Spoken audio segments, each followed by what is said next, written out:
Alright, so I am doing this as a request for the Colonel. You know who you are, you know what you recommended. Unbreakable from 1990, directed by 2000, directed by M. Night Shyamalan, starring Bruce Willis and Samuel L. Jackson. Bruce Willis and Samuel L. Jackson star in a mind-shattering, suspense-filled thriller that stays with you long after the end of this riveting supernatural film. After David Dunn, Willis emerges from a horrific train crash as a sole survivor without a single scratch on him, he meets a mysterious stranger, Samuel, of course. An unsettling stranger who believes comic book heroes will walk the earth. A haunting stranger whose obsession with David will change David's life forever. 107 minutes, PG-13. Mature themes, some disturbing violent content, and a sexual reference. This was what you call a grounded superhero movie. This is pre-MCU.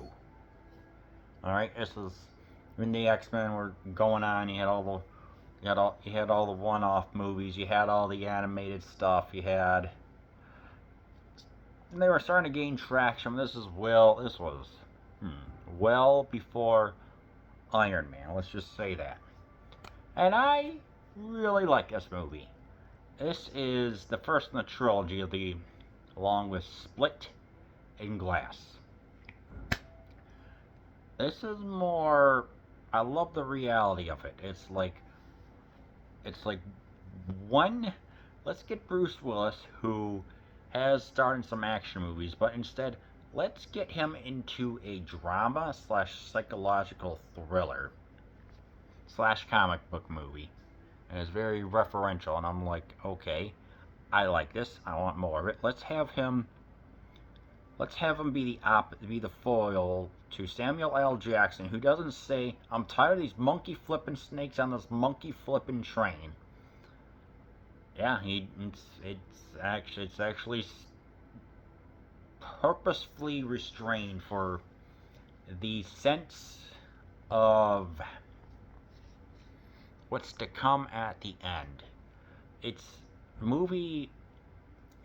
was like I said, if Superman didn't know that he was Superman on this planet, circa turn of the millennium.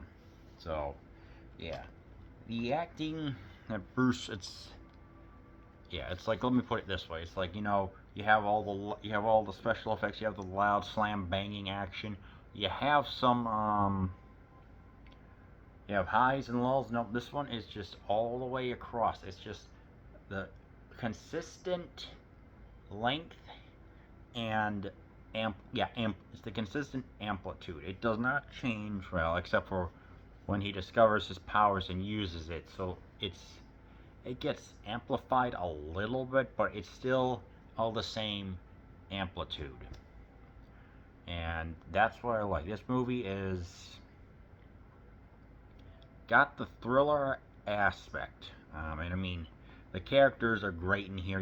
Samuel L. Jackson, of course, is more like he's got osteogenesis imperfection or something like that. A bone can't make a protein, and there are 4 stages of it. He's got the first one. The 4th one goes away on its own.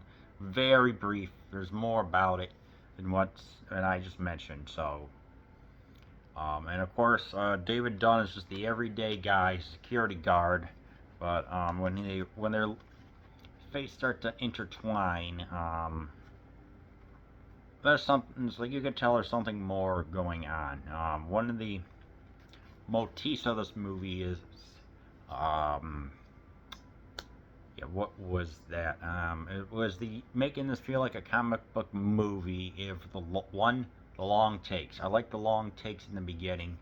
When they're on the train, it's like Willis will say something, and then a train seat obscures the other person's view. We have that back and forth about football star and jobs and stuff like that. All in one take, but the camera moving back and forth. There's a tense scene where David's son Joseph is trying to say, you can't I can't hurt you, Dad. I have this. Is like, there's a very tense scene involving a firearm, the mother, and Dave himself. And, it's like when they're spreading the camera around, you just feel the tension going on with the lighting and everything else in it. It was a powerful, powerful scene. And even in the football stadium, which there was, wasn't, it wasn't as, like, tense, but you could still tell if something was going on.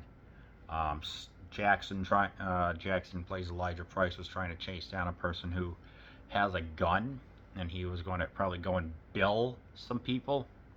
But yeah, that was a tense scene of him going down the stairs, looking at the stairs, them feeling like vertiginous, something like that. I think is the word. And that was crazy. It's like when you look at it, you feel disoriented, but it also feels like that you're in an issue of, I don't know, Daredevil or something like that. So that was very interesting to see. Yeah, with the long takes, and of course, one of my personal favorites is when Elijah's in the comic book store and he's zooming out, like you see all the comics and everything else. And eventually, he realizes what he's looking for, but because they're zooming out, it gives a sense of distortion.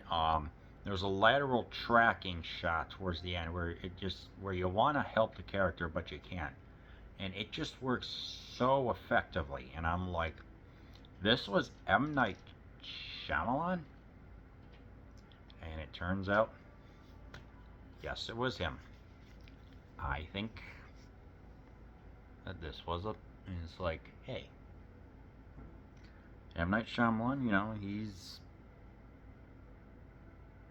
his movies have been mixed over the years.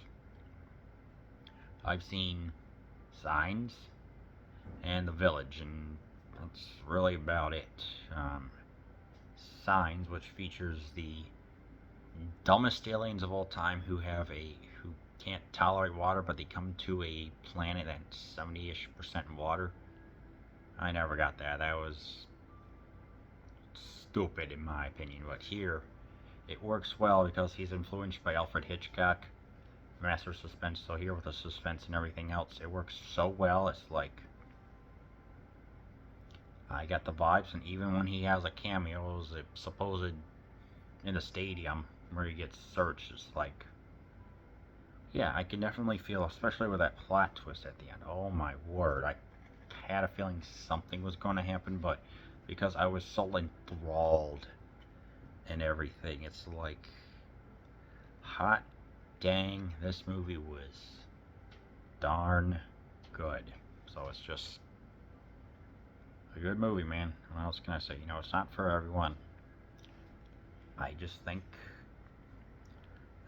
yeah, the parts that were written for, without even actors, of course, they were written for Willis and Jackson, and eventually it's like, hey, I like the way how they both like the script, they agreed to come on, and it just works. It's like, this movie isn't going to be for everyone.